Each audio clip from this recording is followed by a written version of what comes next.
Hello and welcome to my patent presentation.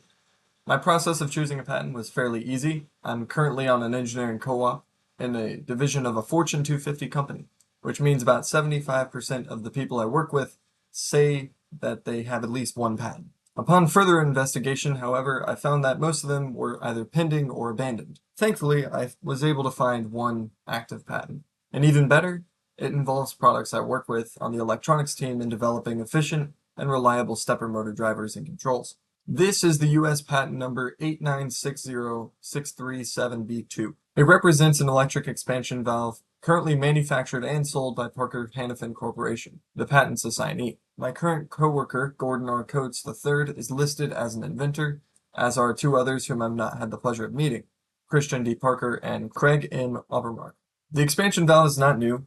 Thermostatic expansion valves have been around since the 1920s, and electric versions since the late 80s. If you're unfamiliar, these valves are intended for refrigeration systems. The refrigerant you use in a system is often inherently incompressible, but it's pumped through a compressor, meaning it needs to be in a gaseous state at that point, otherwise it'll break the compressor. The later you can force this phase change, the more capacity you have for heat transfer. And this is where the valve comes into play. Your phase change is based on pressure and temperature. Considering your refrigeration system will have different temperature demands, you need to be able to control the pressure to ensure a vapor state across the compressor. Thermostatic valves can do this well, but they face a delay and so operate at a higher safety factor. Electric expansion valves eliminate this delay and can often operate ahead of time using a well-trained PID controller, or what has been proposed to my team of two, AI, because of course it has. Besides being used in commercial refrigeration and HVAC, it's slowly being found useful in the data center market. Problems with the lower capacity of air cooling and the biological or conductive issues with water cooling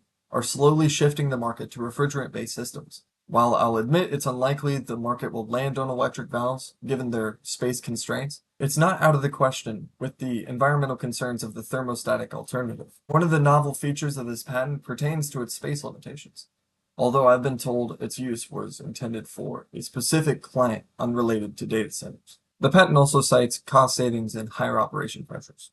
The patent titled Electric Expansion Valve has 19 claims and 6 drawing sheets that can be simplified to a few novel features. It initially describes the valve's function, which I'll summarize shortly. In essence, there's a bipolar stepper motor that drives a lead screw and attached plunger into the body of the valve. The body contains all necessary housing for the actuator assembly and volumetric constraints for the presumed fluid flow. As for novelty and utility, it prides itself on its simplified assembly method and therefore manufacturing needs. Specifically, the plunger guide is fixed using the actuator assembly and the body of the valve alone. I noted this clever feature months ago when observing assembly at one of our plants. Something that interests me as an electrical engineering student is the configurable wiring.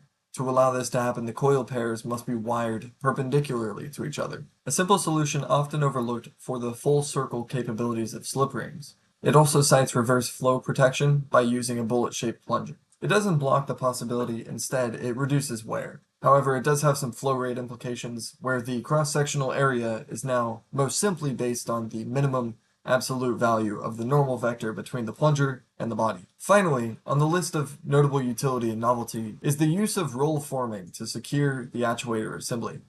Traditionally, valves are brazed or welded to ensure no refrigerant leaks. That process requires post-cleaning because of the often corrosive flux and unsightly oxidization. This roll forming process removes unnecessary labor and makes assembly safer, without using torches and molten metal.